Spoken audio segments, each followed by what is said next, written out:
Hey babes, welcome back to Pretty Girl Rich Era. I know I've been gone for a while, but you know how life gets. But I am back and I'm ready to get started. Well, I'm ready to continue our glow up journey.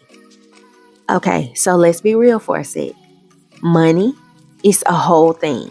But today we're going to make it a little less scary and a whole lot more empowering. But like not just empowering, I guess educational. We're going to learn some stuff that actually clicks, if you would say, whether you're trying to stop impulse buying those lattes or those two-piece sets that you see on Amazon, because I know how I get sometimes, or if you're trying to figure out what the a Roth RA is, or finally start stacking that emergency fund. This video is your money glow up starter pack. I've pulled together juicy gems from smart, savvy women around the world who know how to make their money work. And yes, I'll be chiming in with my own hot takes along the way. So grab a snack, open your notes app, or get a pen and paper, and let's talk about the bag, baby. Let's talk about some of the smart money moves I made in my 20s that are setting me up to become a pretty wealthy woman. The first one is not listening to my father. I had a bunch of money saved up in college. I mean, I just love looking at money in my bank account, but honestly, you cannot save your way to becoming wealthy. And I knew something was off because I was like, my dad isn't Jeff Bezos, so he doesn't know everything. Like, let me do a little bit of research. And then I realized that once I had enough, like for a good emergency fund, I needed to start investing. So that's what I did. I decided that low index funds would be the best for me because that's what Warren Buffett said. He was like, the average investor is not really that great at picking individual stocks, so you should find a low cost index fund like the S&P 500. It has good returns over time. So that's what I did.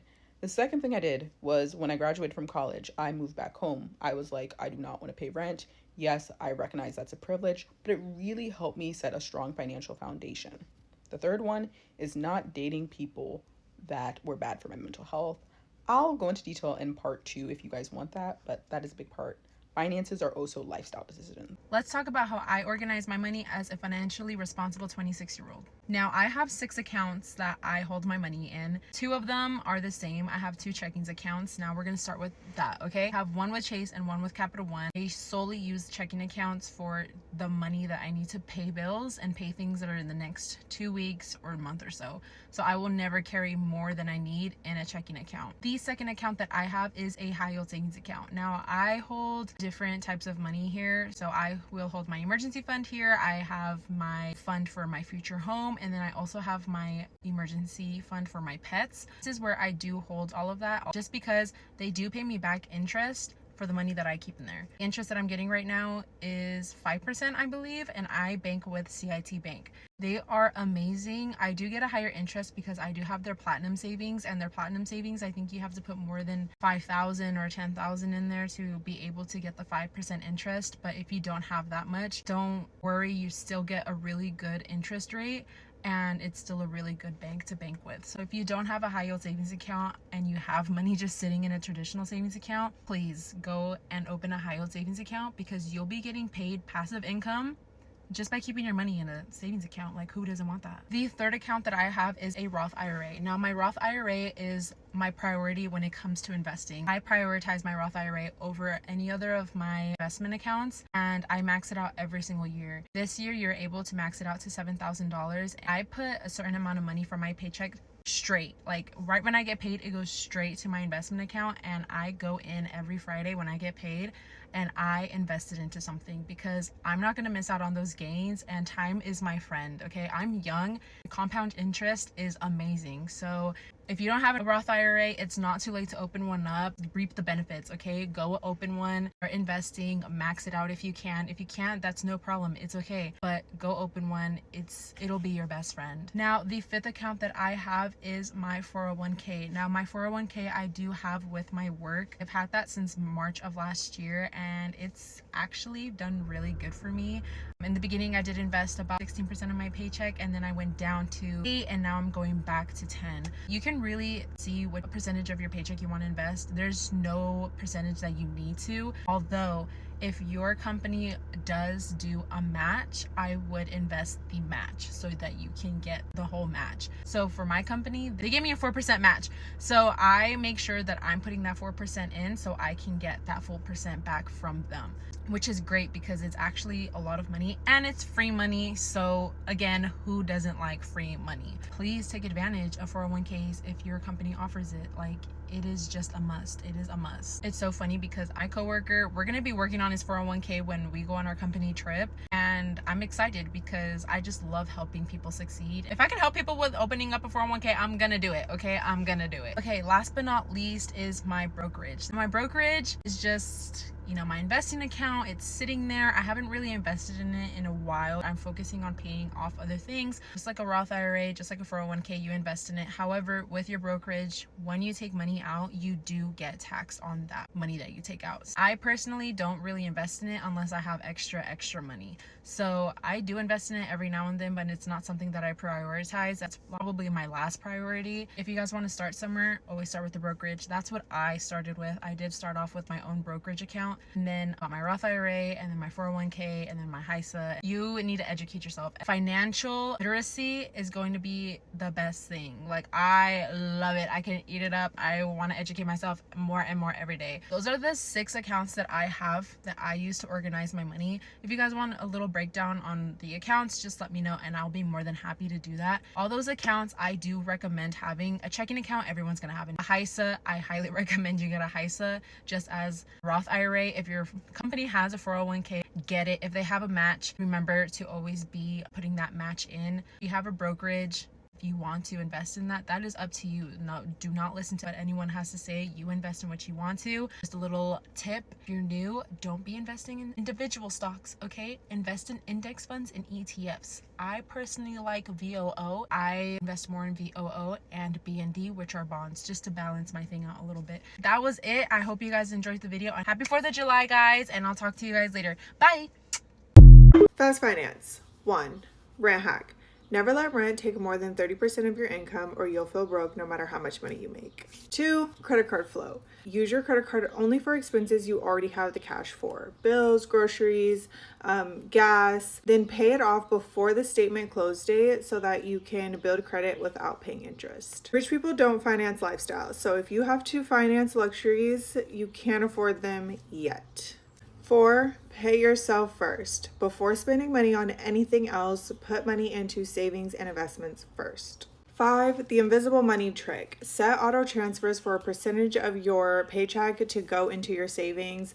Therefore, you won't see it, you won't spend it. 6. The no spend day rule. Pick a day out of the week where you spend $0. No coffee, no takeout, no shopping, zitch, okay?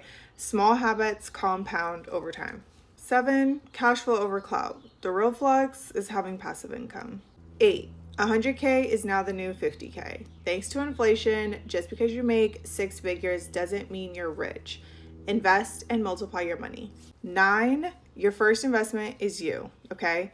Build multiple income streams, learn high income skills, take courses, learn. No one can take that from you. 10. Rich people buy assets, not just aesthetics. The best money move, owning things that make money for you.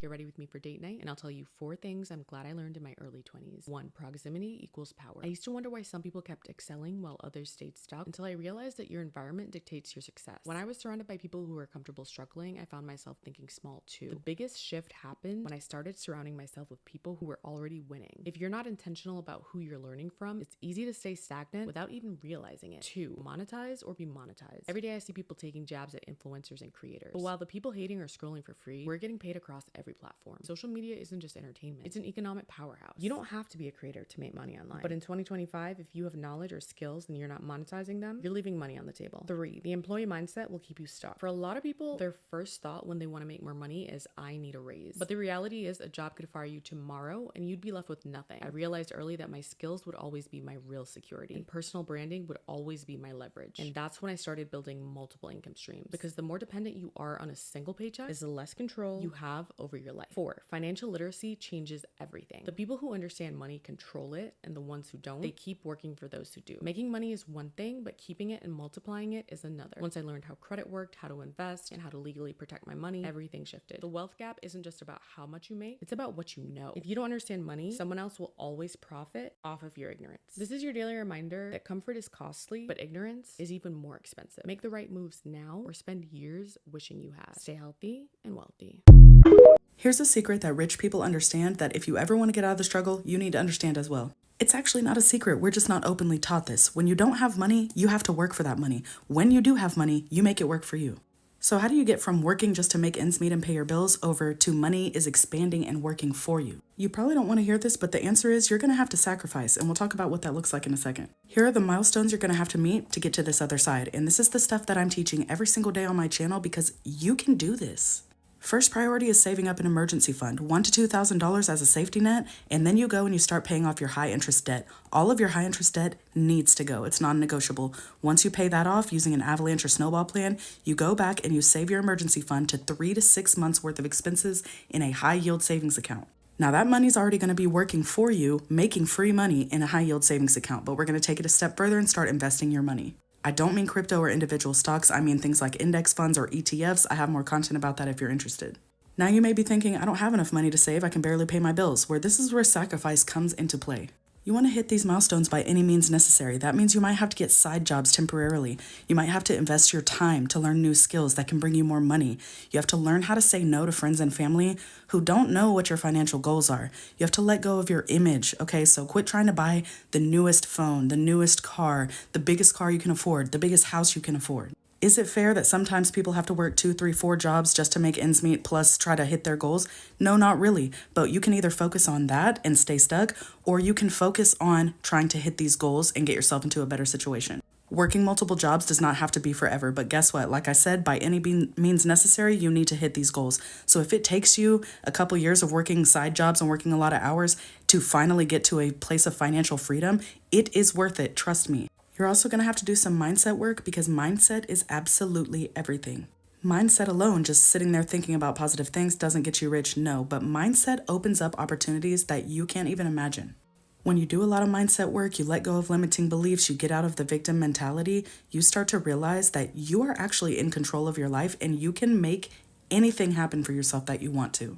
And take it from me because I used to be worse than broke. I had $0, even negative, in my bank account, and I was a single mom, very much struggling to get by. Because of all these things I'm talking about, I am now on the path to becoming rich in my future. I also want to talk a little bit about letting go of your image, and I'm going to use myself as an example again. I want a new Tahoe, and I have the money to go and get it. But should I do that right now? Should I go and buy a $50,000, $60,000, $70,000 vehicle when I could be sinking that money into my investments that's going to get me a way bigger return?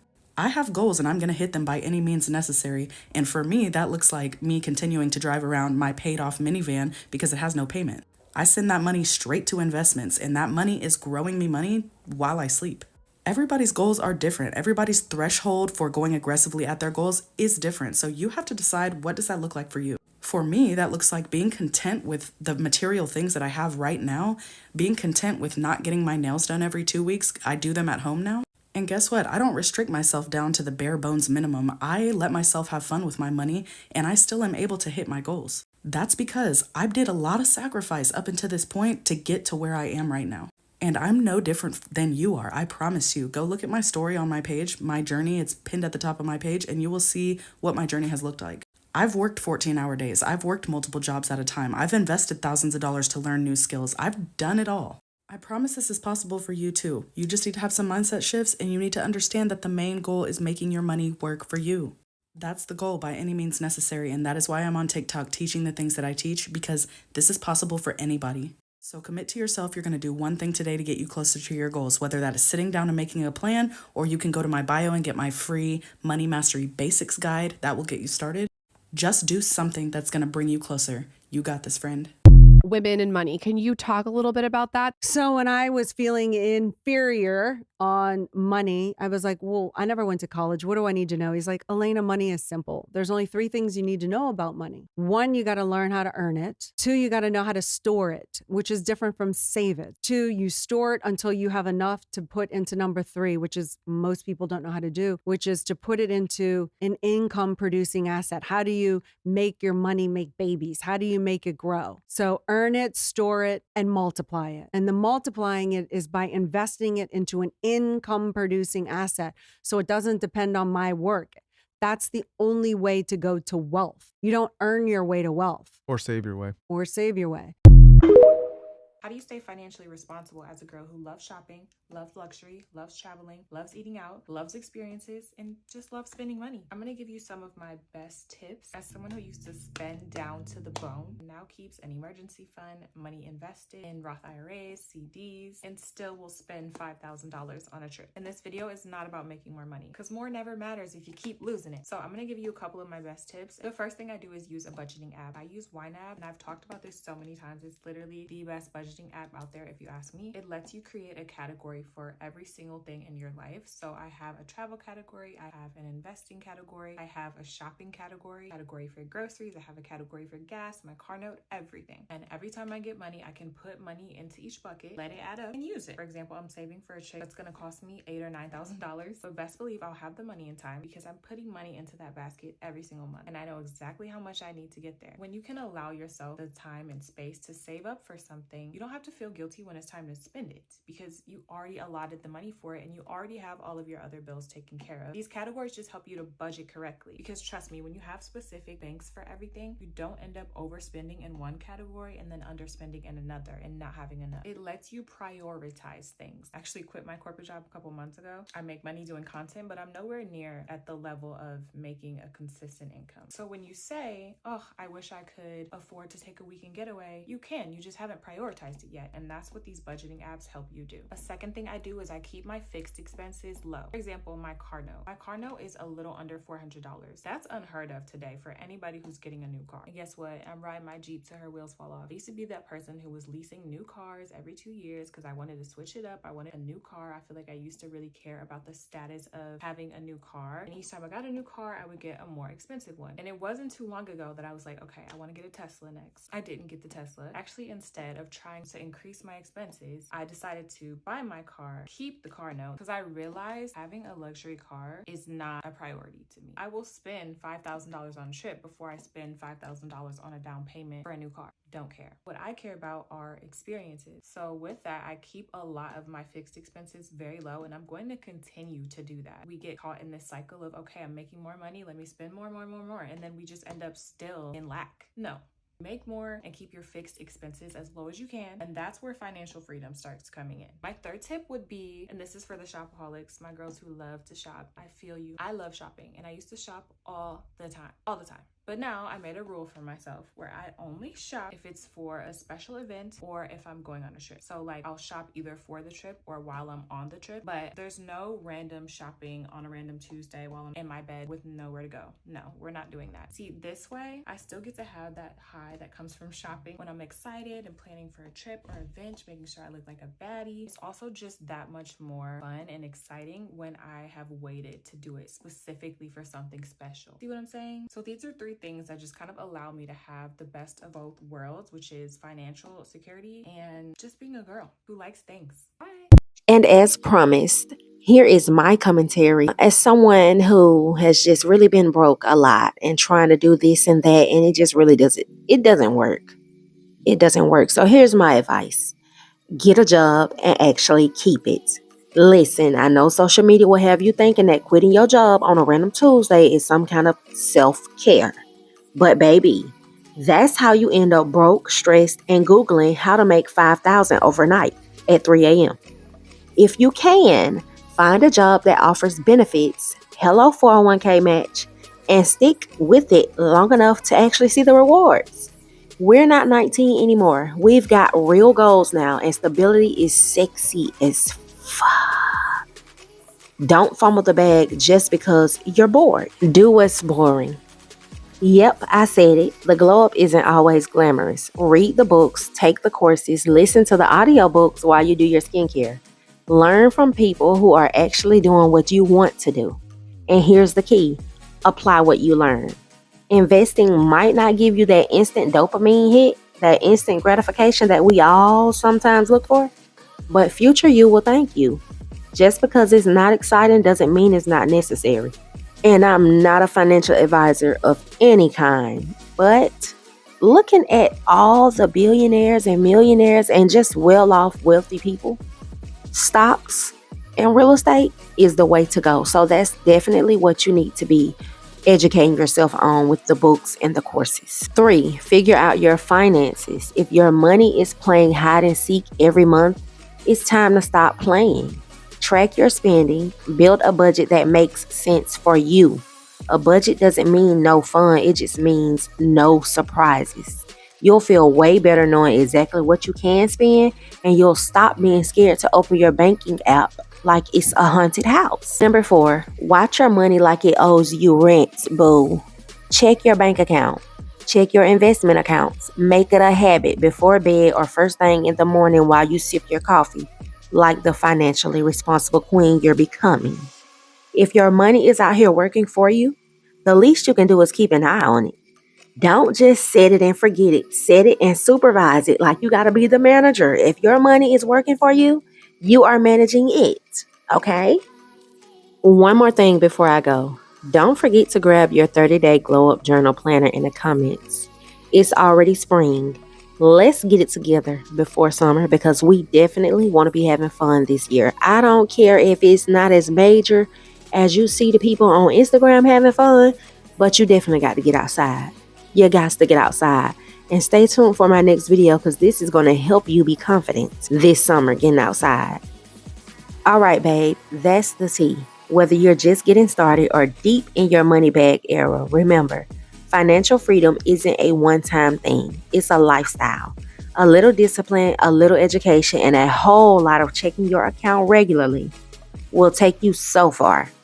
So take what spoke to you, ignore what didn't, and keep building the life you deserve. See you in the next one. Bye, loves.